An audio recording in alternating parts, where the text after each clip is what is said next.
Hello and welcome. I'm Steve Clemons, editor-at-large of The Hill. Thanks for joining us for our summit today, Future of Mobility, where we'll be exploring how the intersection of technology, transportation, policy, and infrastructure is changing the ways we move, how we work, and how we live. We've got a spectacular lineup of speakers joining us today to cover these topics from all angles. And I'm happy to be joined by my great colleague, Julia Manchester. Julia, it's great to have you with us here today again. Thank you. I get very lonely when you're not here, so terrific. So anyway, before we begin, we'd like to thank our sponsor, Siemens, for its support of today's event. Throughout the afternoon, we're going to be discussing priorities in the transportation community from Silicon Valley to Congress to state and local governments and more. As innovative technologies like autonomous vehicles, drones, and even commercial space travel become more prevalent. I like that commercial space travel part. I want to sign up. What effects will all this have on the lives of everyday Americans? What does President Biden's proposed infrastructure plan mean for mobility? How will the pandemic leave lasting effects on the ways we travel or don't travel? And how can policymakers and leaders ensure tomorrow's transportation systems are safe, are secure, and equitable? We're going to be putting these questions and many more in front of our fantastic speakers. But first, a few housekeeping notes. You can tweet us at The Hill Events, all together, at The Hill Events, using the hashtag The Hill Moves. The Hill Moves. We're broadcasting live and we'll be taking your questions throughout the program. As with any live stream, you could experience some trouble with the video. They keep telling me if you just refresh the page, it's all going to be great. So with that, my first guest is Mayor Vi Lyles of Charlotte, North Carolina. She considers transportation her top priority for the city, and last year she assembled the Charlotte Moves Task Force as part of the city's ongoing efforts to meet changing mobility needs. Mayor Lyles, it's great to see you again. Well, I always love talking to you. It's learn interesting things. Listen, I've always wanted to ask this silly question. Did you ever see the movie Who Framed Roger Rabbit? No, I don't think so. Well, it's kind of one of the early movies. This is aging me. But Who Framed Roger Rabbit was about essentially the competition in Los Angeles between the automobile industry and the light rail industry. And it's the story of how LA had lots of light rail, but when cars and freeways came in, they wiped it out. And so I've always wanted to ask you, because I know you're a big believer in light rail and all of this, whether or not these different modes of transportation coming up, is it 1,000 flowers blooming, or is one side trying to knock out the other? So I think that's a really good entryway. Thanks for allowing me to talk about my great city, Charlotte, North Carolina. So, Steve, I do have an understanding of Roger Rabbit, because we, at one time when this city was founded, we were an integrated city by race and ethnicity, and we had streetcars everywhere, and that facilitated the city's growth. Once the automobile became the American dream, we began to pave over neighborhoods. We began to create lots of concrete and asphalt. And then when that dream wasn't able to be funded, we had lots of orange barrels where we weren't able to complete major freeways that we had planned. So in some ways, we're fortunate that that funding crisis allowed us to stop and pause and to begin to think about alternative methods of moving people around our city. So I would say that at the end of the day, we're a little bit about like Los Angeles, and at the same time, we're not like them in that we hit that button of pause to allow us to develop different modes. And what's important in Charlotte right now isn't just the car, it's mass transit. Mass transit meaning light rail and also a better bus system. When you're in a southern city like Charlotte, often there was a stigma attached to riding the bus. We've got to change that stigma that is based for poor people that can't afford cars, to a place where it's the culture where you want to ride to be able to have a better lifestyle and not have to afford to have a car. Well, I really appreciate it. I want to get into the Charlotte Moves Task Force in a minute, but let me ask you another, left field question. Many years ago, I interviewed one of your predecessors, Mayor Anthony Foxx, who later became Secretary of Transportation.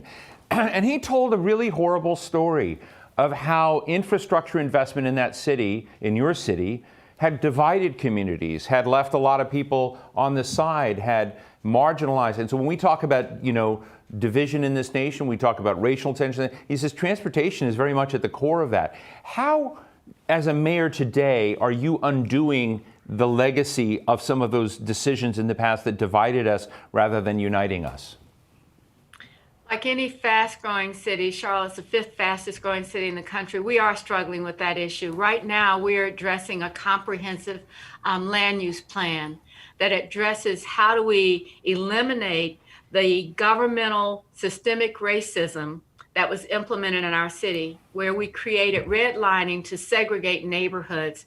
In our city, about 80% of our properties are zoned single family, but there's a marked divide between those communities of color and the white communities. And the wealth is divided. It's by highways, it's by redlining. It's so much of it was driven by systems that were in place to divide us instead of bringing us together.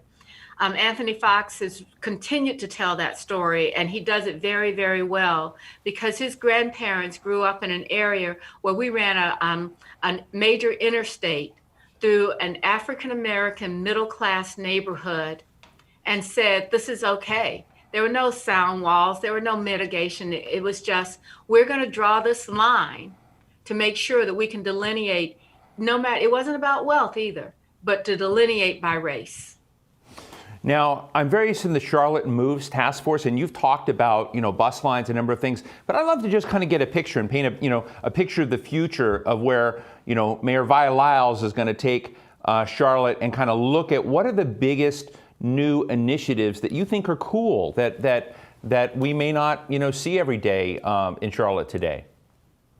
What I believe is important is thinking about the past and fixing those situations. So I think the major initiative that I think makes a difference is alignment, that we actually not disconnect roads from transit, but we integrate roads and mass transit. We integrate the opportunity for bike lanes and walking paths.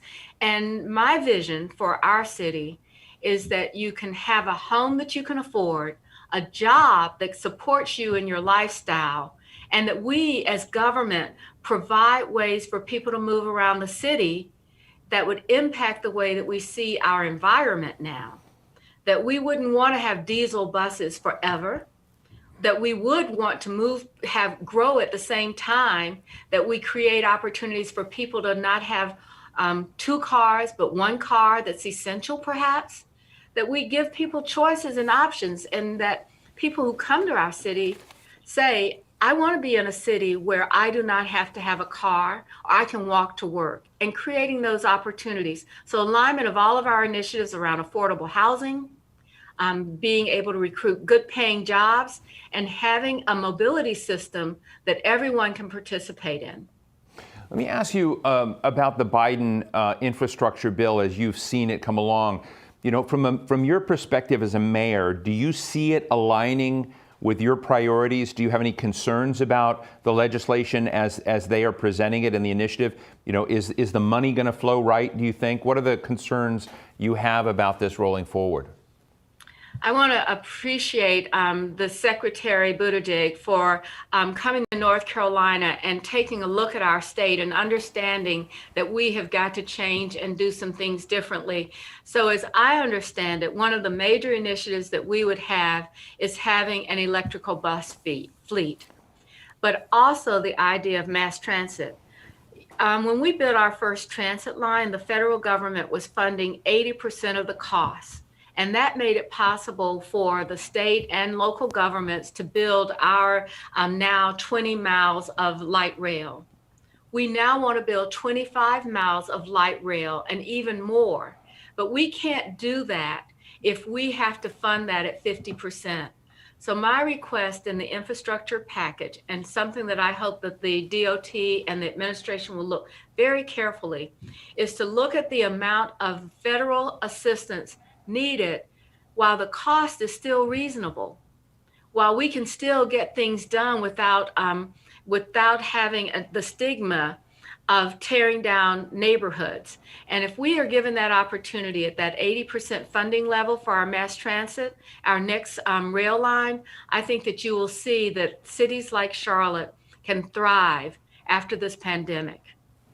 Mayor, another element, we're going to be talking to a lot of folks during this summit today and I've done some pre-chats with some of them, so know where their head is at on some of these things. Like the CEO, Aisha Evans of Zoox, which is an Amazon-related automated vehicle, which they're trying out in Las Vegas and San Francisco. And I asked her, I said, why don't you just bring that to DC?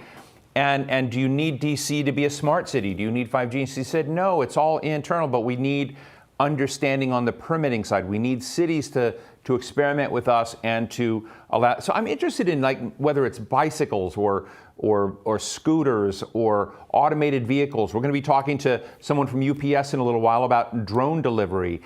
How is your city and city council looking at these new developments? Are they leaning in on them and want to be permit friendly, or is there a kind of caution and they want to kind of watch how it plays out in other places? I think Charlotte has always had a progressive and a strong business environment. We're very fortunate that we have a partnership with our business community and our development community. And I think that's an indication. We now have an arrival from the electric vans that they're building for the delivery companies, for the logistics companies, and we are a logistics hub. Years ago, we actually made a rail yard from the coast to come into our airport. Our airport, we want to not only do passenger, but we want to do freight. And we want to be able to participate in this. So I think we're leaning in on that. That's really important as a logistics hub for our region, that we do this. And we've done this in a planning way that we've talked about how do we move freight and how do we move and address this. I do think that one of our challenges will be that the gas tax is not going to be sufficient to accomplish the goals that we want to have of both funding the transportation systems and also meeting our strategic energy goals of 2030, reducing our carbon footprint. So I think a lot about what we're not doing things on a road. If things are going to move through the air, how do we actually have that contribution of the businesses that we have these air rights to? What's in the ground is now in the air. How do we manage that? And I think that's going to be a conversation local governments are going to have across this country. Oh, I love this conversation. You know, the other day I talked to someone I'm sure you know, Ann Finucane, who's the Executive Vice President of Bank of America, you know, which is headquartered in your city, about their goals in making themselves carbon free by, you know, I think it's 2030, and kind of looking at their whole supply chain, everyone they loan to, and kind of doing that down there. And just really quickly, how important is the climate dimension to the transportation choices? Is there a trade-off there, or do you think you can achieve climate and get a transportation revolution? I think we have to do both. They are layered together, that the way that we move around now does not create clean air. And if you've ever been in Charlotte in the summertime, you can see what it means to have a transportation system fueled by gasoline and diesel. We've got to change that. Our asthma rates, the healthcare disparities that came up during this pandemic are very real. And adjusting transportation to those healthcare needs, we can do this. But it's not just transportation. Think about building supplies. Think about how we build things and what we're doing. I would hope that Charlotte, or my hope would be that Charlotte would be a place that people could test out the innovations that would make our air cleaner and our healthcare better. Well, Mayor Vi Lyles of Charlotte, North Carolina, thank you so much for talking with us today. Thank you so much for the opportunity, Steve. My colleague, Julia Manchester, moderates our next conversation. Julia, it's all yours. Thanks, Steve. I'm pleased to welcome my guests for a discussion on the future of ride-sharing applications and partnerships. Joe Furnari is the CEO of HireCar, a rental platform that makes car rentals for Uber and Lyft drivers. And Andrew McDonald is the Senior Vice President of Mobility and Partnerships at Uber, where he leads public transit partnerships and micro-mobility. Joe and Andrew, thank you so much for joining us and welcome to the discussion. Great to be here. Thanks for having us. Thanks. So, Andrew, just to get started with you, I'd really love to know what the state of ridership really looks like 1 year into the pandemic. We obviously know that vaccines are really getting into people's arms, and that's making a lot of riders feel more safe. What does Uber look like a year after the start of coronavirus? Uber's getting moving again, just as cities get moving again.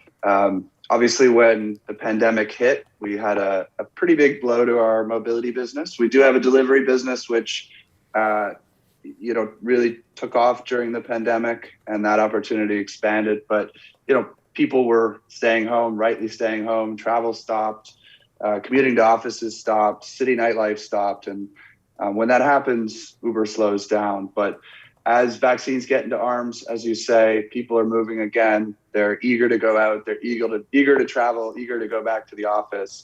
And so our business is really picking up. And right now, we're just doing everything we can to help cities get moving again.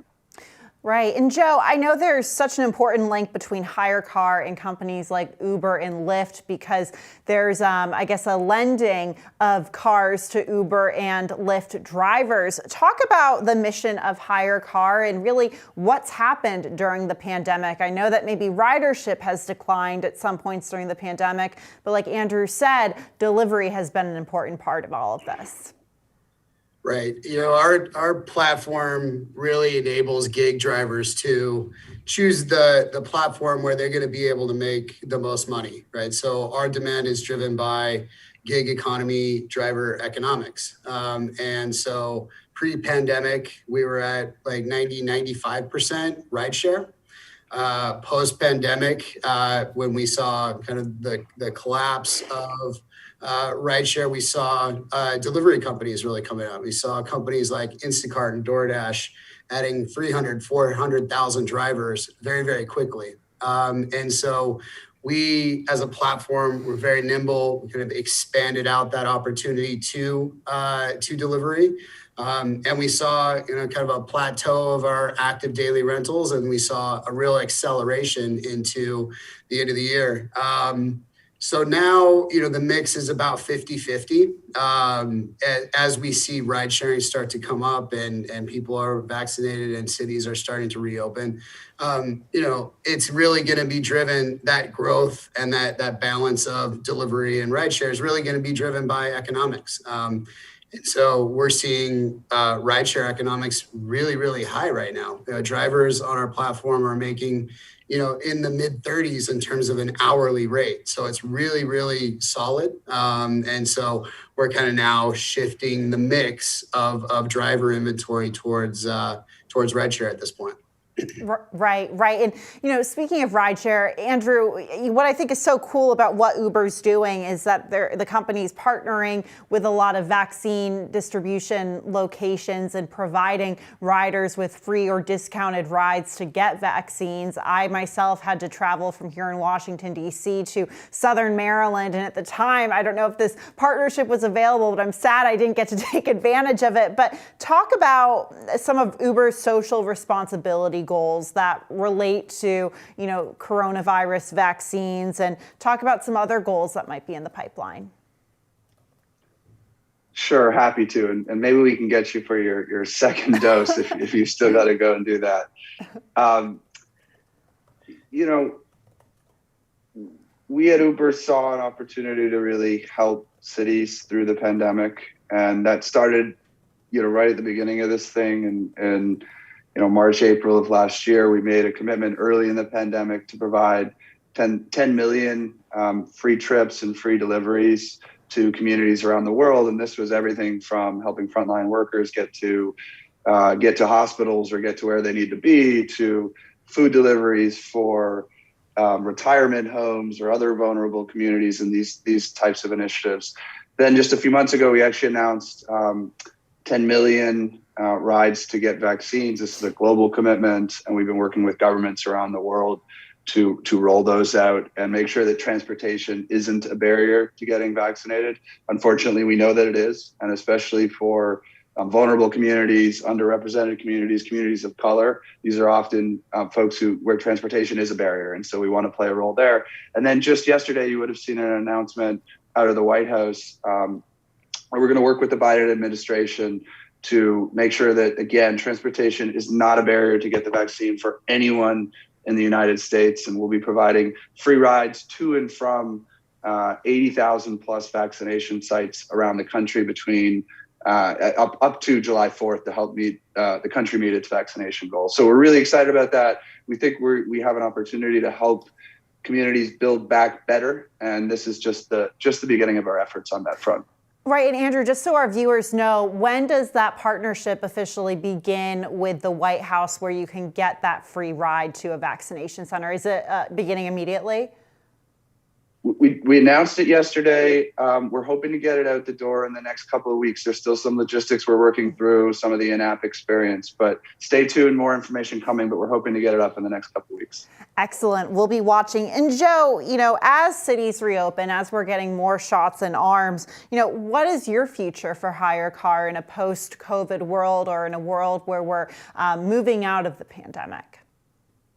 Yeah, I think we have a lot of green fields at this point. A lot of the competition pre-COVID has now been thinned out, and so we have a real opportunity to grow here. I mean, in our estimates, we see probably an opportunity of around 60,000 rental cars just in the United States. So it's a tremendous opportunity. To put that into context, we were at 3,000 in Q4 and a little over 3,500 in Q1. So there's a tremendous opportunity to really grow into this opportunity. I'm really excited because we have now programs and kind of modules that are helping finance drivers into cars. So we have an earn to own program right now that we're just getting launched with a bank on the East Coast that is enabling drivers to rent cars. If they stay in that car for 3 months, all of the rental income gets applied to the down payment of the vehicle. And now they own their car. So it's an earn to own program that I'm really excited about that kind of really paves the pathway to, upward mobility. So I'm excited about that and proud of that. We're going to be really leaning into that as I see demand for it. Right. And switching gears, Andrew, we've talked to a lot of urban planners and, city officials, in cities across the country that want to tackle this issue of congestion in cities. And I guess as a layperson looking at this, I would assume that with ride sharing services, it might take some cars off of the road. But I've seen some studies that suggest that maybe ride sharing could contribute a little bit to some congestion on the roads. Where does Uber and ride sharing companies in general, where do they play a role in tackling this problem? So this is something we obviously spend a lot of time thinking about, and we really do think we can be a part of the solution for cities. Uber, we view our mission as it relates to mobility much broader than just ride sharing. I think when you look at our platform today and what we offer in 40 cities around the world, we're connecting users directly with public transit directions and route planning in 10 cities around the world, and expanding where you can actually buy and pay for your ticket in the app for public transit. We've got micro mobility options, so things like bikes and scooters and other smaller form factors, non-car form factors, expanding around the world in dozens of cities. And we really view our goal to help use software, use technology to power cities in motion. And that's everything from rideshare to shared rides to high capacity vehicles to public transit systems to micromobility options and a whole bunch of stuff which is probably yet to be invented. So we think we're a part of the solution. We want to help take cars off the road. We want to help people move away from individual car ownership, because we don't think that's the mobility future that is best for the world and best for cities. And so lots more to come from us on this, but we have a broader vision here. Yeah, and on that point on car ownership, Joe, we've seen it was decreasing prior to the pandemic. How do you think the pandemic has impacted car ownership trends? Because I know that there was some anxiety towards the beginning and middle of the pandemic from some people about getting into an Uber or Lyft or taking public transportation. Do you think that there could be a trend towards more car ownership, or do you think this is going to continue to decline? Right. Well, you're seeing it right now in the used car markets, right? They're $3,000-$4,000 above MMR right now with used cars because of chip shortages and then manufacturing. I think that there is going to be kind of in the short term, 2 to 3 years, a increase in car ownership just because people will be a little nervous to use public transportation in a post-COVID world. Eventually, we get to a place where the public options are economic and convenient enough to reduce car ownership permanently. And so we've kind of made that commitment along with Uber to go fully electric initially, but then, when we get down the road with autonomy, that's going to drastically reduce the amount of cars and car ownership, because it's going to be easy just to pull out an app and say, hey, I want an autonomous Uber car, I want an autonomous Ford car, I want an autonomous Toyota car. And so I see that being a ways out, but in the short term, I think there are things we can do to reduce the carbon footprint with EV. Absolutely, absolutely. Well, Joe and Andrew, thank you so much for your time. This is obviously a very important conversation. I know that I'm personally very interested in it as someone who does not own a car and lives in a large city. But thank you so much for spreading the word about what Uber and HyreCar are doing. Yep. Great. Thank you. Thank you. Great to be here. Thank you. And now for a conversation with Congressman Peter DeFazio, who my colleague Steve Clements just spoke with a short while ago. I'm now joined by Congressman Peter DeFazio from Oregon. He's the chair of the Committee on Transportation and Infrastructure, and last summer he led the passing of the ambitious Moving Forward Act in the House of Representatives. He's now called President Biden's infrastructure plan the biggest thing we've done in 100 years, probably since FDR and the New Deal. Congressman DeFazio, it's great to see you again. Let me just start, because sometimes I think when we're at moments of thinking about doing something big, it's sometimes useful to think about what would happen if we didn't make these investments. What would America look like and feel like if we didn't move at this moment on changing our infrastructure in this country? Well, we're living with deteriorated and deteriorating infrastructure. Everything from, sewers that back up, water mains that blow up, massive amounts of congestion. 40,000 bridges on the national highway system need, either substantial repair or to be replaced. 40% of the national highway system is degraded to the point we have to rebuild it from the bed up, not just resurface it, and a $100 billion backlog in transit. If we allow things to continue to deteriorate, we're going to become more and more congested and less competitive in the world economy. And the toll on people's lives, both individuals and businesses, is many, many, many billions of dollars of wasted time every year.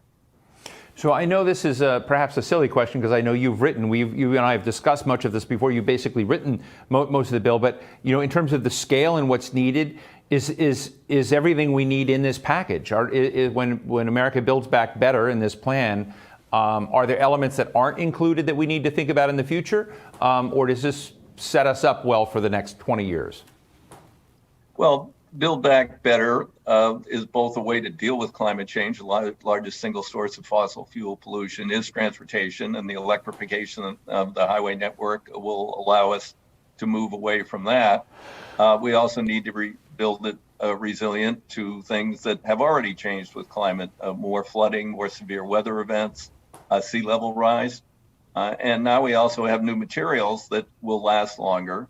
So we can build 100-year bridges instead of 60-year bridges. So, these would be very, very long-term investments. So we have amazing opportunities here, particularly with the incredibly strong Buy America provisions. There's no agency of the federal government that is more strict on Buy America than the Department of Transportation and Infrastructure generally. And there's a couple loopholes left that I'm determined to close. Congressman, this may be an unfair question, but I've talked to CEOs about infrastructure. In fact, we're talking to the CEO of United Airlines on this program, and I asked them, compare what we have in the United States to say what's going on in Asia, in Japan, in China, and other places in the world. And they tell me that the biggest difference between what we do here and what they do there is we have regulatory oversight and certainly, concerns about building, but things just take so long here. Is there something that can be done at the federal level to, not recklessly speed up, but constructively speed up the process that new infrastructure gets deployed? Well, we have, in the last two service bills we did, we adopted numerous streamlining reforms. Right now, 93% of federal aid highway projects, whether it's a bridge or a highway, can go forward with what's called, basically I'm trying to think of the word. Anyway, with a categorical exclusion. And then about another 4% have to go through, a environmental analysis, which is not particularly rigorous nor time consuming. And then about 3%, huge projects, which have major impacts on a city or a region, go through the National Environmental Review process. We're looking at ways that we can still do that because we don't want to exclude the public. We don't want to harm the environment, but we're looking at ways that we can expedite that, particularly by appointing a lead agency. A lot of times you'll go through a project. This happened in my state. They were proposing a new bridge over the Columbia River, which ultimately didn't happen, but it has to happen. They got to the very end of the process, and then the Coast Guard came in and said, well, wait a minute, we've got an issue here. So all the agencies need to be at the table from day one and get this stuff done more efficiently. But according to all the analysis I've read, the biggest impediment to moving forward with projects is lack of federal partnership and lack of adequate funding, not the environmental review process. The Republicans would like to say, oh, it's the environment. No, it's because we aren't partnering with states and cities to do this stuff. The federal government hasn't increased, the user fees since 1993. And, states can't do this on their own. Cities can't do this on their own. It is a national transportation network, and the feds need to be better partners with more robust funding. Is it your sense that that's happening with the new team, with Secretary Buttigieg, with President Biden?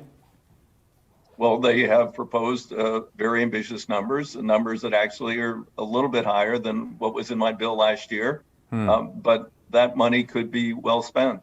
They're proposing a little more substantial increase in transit. We have a $100 billion backlog to bring existing transit up to a state of good repair, let alone looking at modern new transit, electrified buses, more light rail, more transit options to people, getting into underserved and unserved areas with transit options to connect people to jobs and the economic prosperity of our urban areas. Those are key elements. And then they're proposing a 40% increase in highways and bridges. That's about where I was at last year.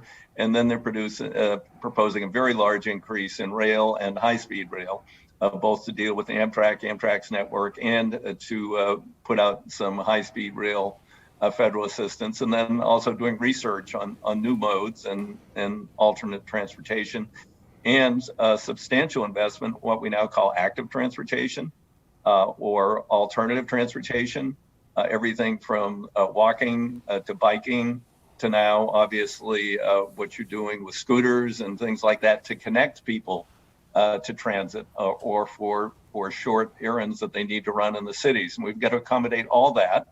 And it's going to require a lot of federal investment because we have to make it safer for people, too. We're having an alarming increase in pedestrian and cycling deaths, and we've got to deal with that as part of the package. Mr. Chairman, I mean, I love that, the way you just described all those elements. You're both talking about conventional form of transportation, but layering over it many new things, high-speed rail, the scooters, the buses, the other dimensions. And I think really importantly, I'm very happy you talked about, reaching underserved communities that, let's be honest, in the past, some major infrastructure projects essentially built out rather than built in communities and divided them. And oftentimes that was along racial lines, and it created real economic differences.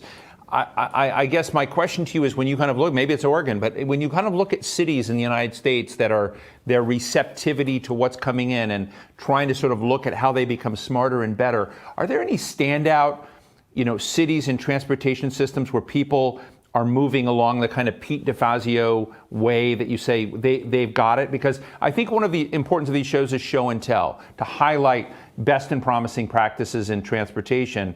I mean, what turns you on? What excites you in America? Well, I mean, just start with Secretary Buttigieg and what he did as a mayor. He did complete streets in Indiana. I don't know if any other cities in Indiana have adopted that concept, but the idea is to make it safer for cycling and pedestrians. Actually, make things into more like boulevards, but still be able to move traffic through those areas. Portland, Oregon, years ago, we had built a major road right along, keeping the city away from the Willamette River, and we removed it, and it's now a park.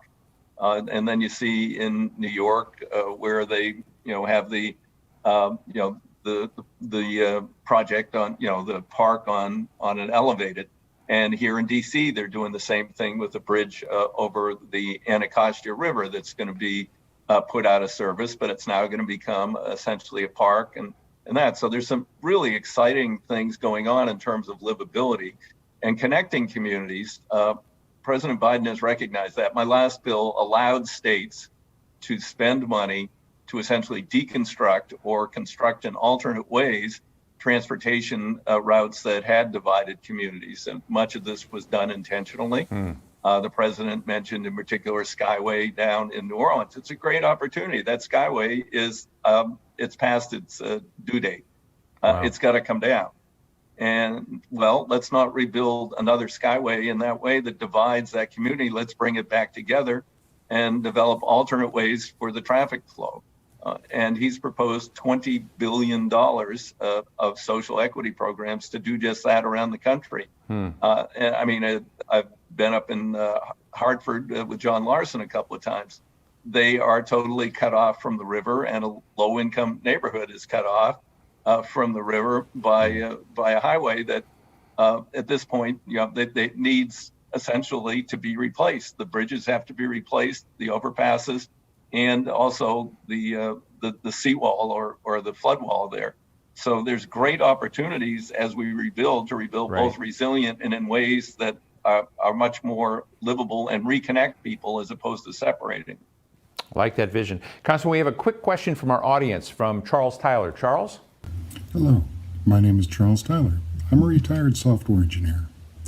Will there be an effort to set national standards for EV charging equipment, for vehicle-to-grid infrastructure, and for home battery microgrids? Thank you.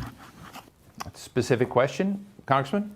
No, very good question. Yes, we need to have a standardized infrastructure for charging. Obviously, Tesla has a proprietary system, but anything that we put federal money into that isn't totally private needs to be, interoperable for all vehicles.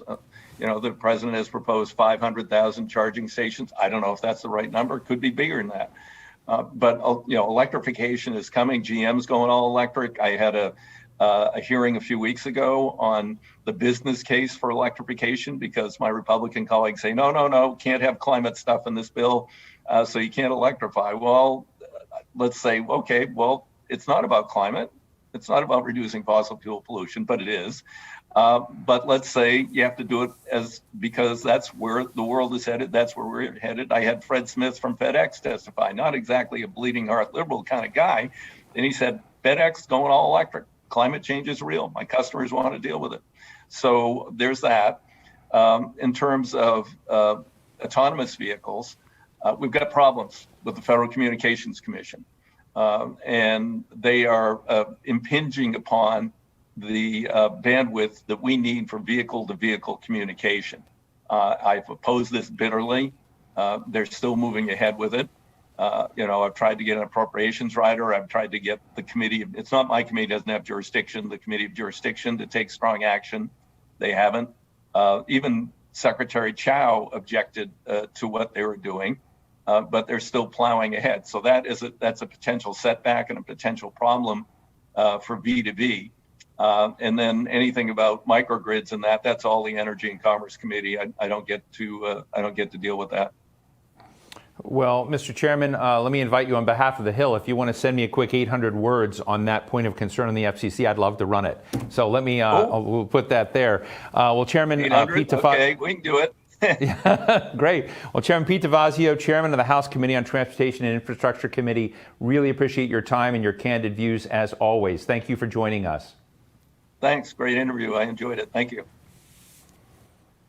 My next guest is Barbara Humpton, President and CEO of Siemens USA. Before we begin our conversation, I want to note that although Siemens is a sponsor of today's program, we feel Barbara brings an important perspective to this national mobility conversation. We wouldn't want to do it without her. Barbara, it's great to see you, and I just say I don't know if it happens every day to you, but to have the White House Chief of Staff, tweet out something you said. Why don't you share with us what Ron Klain tweeted out that you said? We'll start there. You're muted, my friend. You're muted. Barbara is muted, folks. Of course I am, yes. Now you're unmuted. Great to be with you and really looking forward to this conversation. And yes, I heard from Ron a little earlier today. I have been really raising my voice about this whole subject of infrastructure being broader. I mean, as we've just heard from Chairman Tafazio, there are so many things here that we ought to be able to agree on.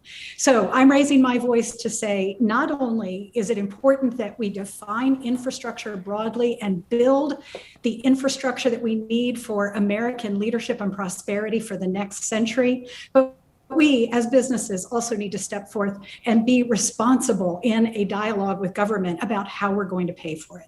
Well, Barbara, we have some questions from the audience, and I'm just going to weave one in early because I think it's related to where we're going to go in this conversation, that we're talking about things beyond bridges and roads.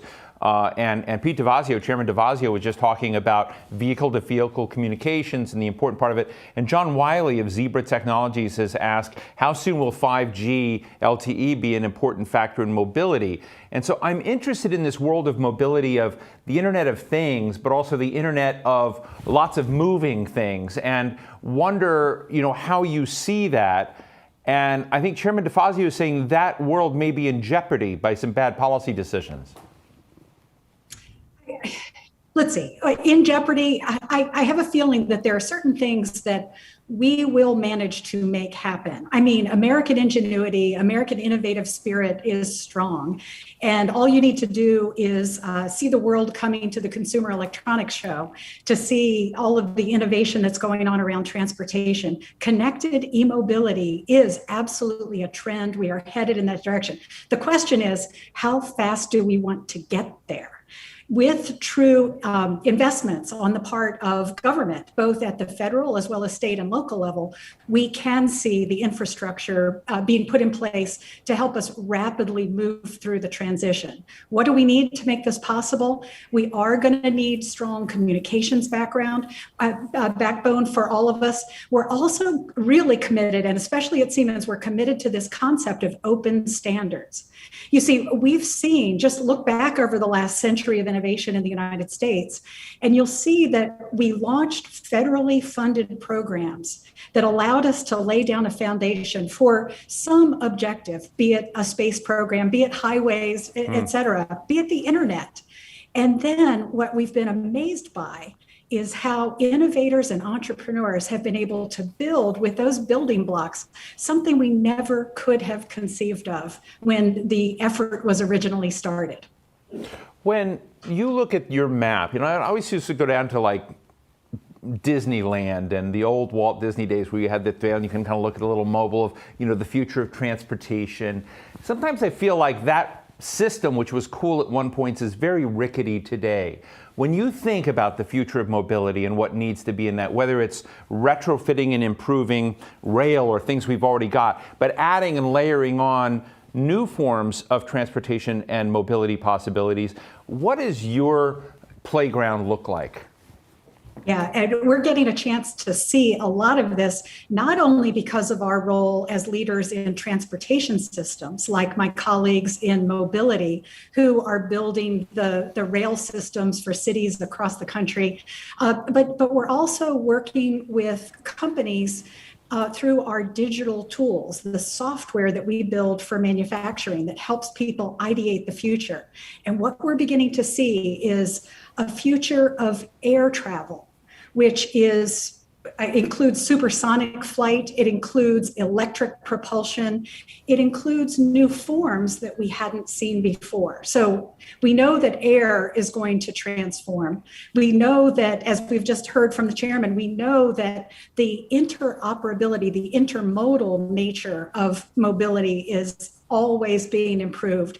But one thing that's crystal clear, we see that the future of mobility is autonomous, connected, and electrified. Those three major trends are informing a lot of decisions that are being made in the mobility space right now. You know, I know that you folks have done a study that looks at the 100 largest American cities. And, you know, I don't know if you heard my interview with Mayor Vi Lyles of Charlotte. I really enjoy talking with her every time. And I asked her, I said, did you see the movie Who Framed Roger Rabbit? And she had not. But, you know, in Who Framed Roger Rabbit, the plot of the movie is that you know, the automobile industry wipes out light rail. They wipe out rail and, you know, it becomes a world. And so she talked about Charlotte and its history and how those same kind of tensions had existed.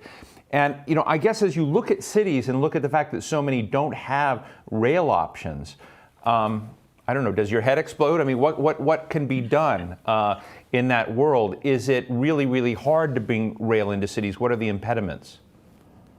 I think bringing rail to cities is actually one of the greatest opportunities we have. I don't know how many people noticed that during the pandemic, it was often our rail systems that were bringing our essential workers into the hospitals and the critical infrastructure areas where we really needed them online and supporting. So especially for workers who aren't in a position to own a car, rail is a fantastic option. Then you look at it from the other aspects of what does this do for us when it comes to our sustainability objectives. And you realize the number of cars we take off the road with rail systems, it's phenomenal. And then space. My favorite demonstration is something that our head of mobility in the US, Mark Buncher, shows us. And it's an easy illustration of a crowded highway full of cars, people sitting 6, 8, 12 feet from each other, and then that same number of people seated in a rail car, and just how efficient overall rail is. Now, 40 of our largest cities here in the US don't have access to rail. They haven't put in their own systems. And we are really making a concerted effort to get discussions going and make sure that we open people's eyes to the potential. Barbara, you know, one of the questions I want to ask you, because, you know, Siemens, I'm sure people know, is a huge, huge firm. And I'm just interested, sometimes firms like yours have a great team and they innovate. And on another hand, you know, when you kind of look at the transportation sector, we're talking to folks from Zoox and Neuro and others today, these little firms of, you know, that are coming in that are transforming the innovation map. I'm interested in how Siemens works with and cooperates with the small innovative players that you may not own yet, that are also tied to, you know, sometimes local community colleges and universities, that other broad ecosystem out there. How do you, I want to give people an understanding. It's a very dynamic innovation space right now out there, and not everyone there is Siemens. How are you working with those companies? Well, you've put your finger on the whole secret of how to thrive, survive, and grow in today's economy.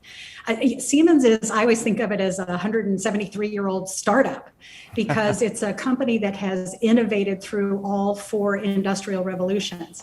And part of this is you realize that most innovation happens with 2 people over a napkin drawing pictures of what could possibly be. So we make a really conscious effort to invest in innovation. externally is a really important facet here. So, for instance, we're working with our venture capital arm, Next 47. We were founded in 1847. This is looking for the next 47. And they will invest in companies that are in these market segments we serve. We try to take a large enough stake in the companies that we actually get a board seat, that we become the first phone call. But our whole goal is to give these companies access to our portfolio, the people and problems that we're working on, and see if we can help them scale faster. We do other things to encourage innovation inside the company, but one really good example of this kind of ecosystem innovation is our e-mobility partner ecosystem. We've actually joined forces with 20 other partners. Some are OEMs, others are innovators in the way electric vehicles will actually, service will be provided, et cetera. And through that partnership, our goal is to work together to accelerate the adoption of electric vehicles and really get this engine started. Well, Barbara Humpton, President and CEO of Siemens USA, I just want to tell our audience, go to Ronald Klain. It's actually his official account, White House Chief of Staff, at WHCOS, and he tweets out this story from Yahoo about Barbara Humpton and what she said about transportation infrastructure. And Ron Klain says business leaders know infrastructure is a lot more than just bridges and roads. Thank you for that. That was kind of cool as a preamble to this morning. Barbara Humpton, thanks so much for joining us today. Thank you, Steve. My next guest is Bala Ganesh, Vice President of Corporate Engineering at UPS. We all know UPS, but this is a different kind of UPS we're going to hear about in just a moment, where he leads drone delivery efforts and other technological exploration, including autonomous transportation, robots in UPS warehouses, and more. Bala, it's great to talk to you. Look, a friend of mine at UPS in your Washington office years ago gave me a kind of scaled down model of the UPS delivery truck. It's really cool. It's on my shelf in my office at Brown. Do I get a brown drone, a UPS drone? What's the color coding of your drones? It's the same old classic color. So yeah, just give us the address. We'll ship one to you. Well, why don't you tell us a little bit about, I think a lot of people may not know that you are kind of jumping into the future, particularly working with CVS, trying to figure out how to kind of change delivery patterns and delivery possibilities for people. Yeah, absolutely. So when we think about the future, right, so we're thinking about a variety of modes or a variety of ways to get things to people, right? That's what we are here for, to move things and get it to you at the right time at the right place. So we think about a variety of ways to get it to you. And one way is going to be drones in the future. And that's going to fit into a certain set of requirements that customers may have. So, for example, if we have to move critical medicines between two hospital systems, right, that is really urgent and it's a life-saving thing, this would be a great fit. If you wanted a prescription that you needed delivered today and you couldn't leave your home, this would be a fit. So we've got to think about the right problem and put the right technology to address it. That is fascinating. I'm just sort of mesmerized by some of the video that we're just seeing of these delivery vehicles going on right now. I'm as you're doing it, when you sort of look at broad-based deployment of this, what are the impediments to spreading these opportunities right now? I know you're testing it, trying to kind of get everybody acclimated to it, but as you kind of look to coming to my city, Washington, D.C., which is, sometimes a great city, sometimes a screwed up city, what are the impediments for you coming here? Yeah, so I'll talk about, so before we get into the impediments, right, what I wanted to say, the context of how we think about this technology as a whole, right? So there is one piece which we talked about. So we think about it from three angles. One is urgent point-to-point movements in, for example, like the hospital campuses movements, et cetera, I talked about, right? Maybe drugs that are required for cancer patients, something like that, for surgeries. There's a second, which is urban final mile business to consumer. So the CVS example you talked about. And then there's a third piece, which is our middle mile, which we are starting to think about from electric vertical takeoff and landing aircraft for moving heavier loads that could be feeding into our final mile network. So those are the kind of the three areas we are talking about as we move forward in this technology. Now, there's two pieces to it that we need to kind of overcome. And then there's a meta piece on top of it. The first one is the technology. The second is the regulations, and the third is the cost and the return on investment of whether this can be actually applied in a business sense. And from a technology perspective, there's basically three things that's going to be very important for us to make this commercial. Number one, can one operator who's monitoring these drones or whatever you want to call it, UAVs, unmanned aerial vehicles, can they monitor multiple at the same time? That's when the cost becomes effective. Second, which means that these vehicles, these aerial vehicles, should be able to detect and avoid other vehicles, birds, etc., in the air, obstacles in the air. So that's number two. And then number three is that how does it interface with all the other aerial systems and technologies in the system today, and make sure the communication, etc., works really well. So those are the three pieces from a technology side. From a regulatory side, we have to clarify the rules, and we work every day with the federal FAA in this process, is how do we start defining as we learn and these testing, which we are contributing data every day to the FAA, what those rules need to be, and it needs to be at a certain level that doesn't make it cost prohibitive to commercial applications. Again, going back to my meta question I talked about. So putting the technology regulations together then brings us to our cost versus revenue, willingness to pay for those customers for those use cases, and that's where the sweet spot of where the application is going to be. Let me ask you, just a blunt question. Is the FAA up to the job? Later we've got Scott Kirby of United Airlines who's going to be joining us, and whether it's United or the CEO of Delta, CEO of American Airlines, I've talked with them in the past.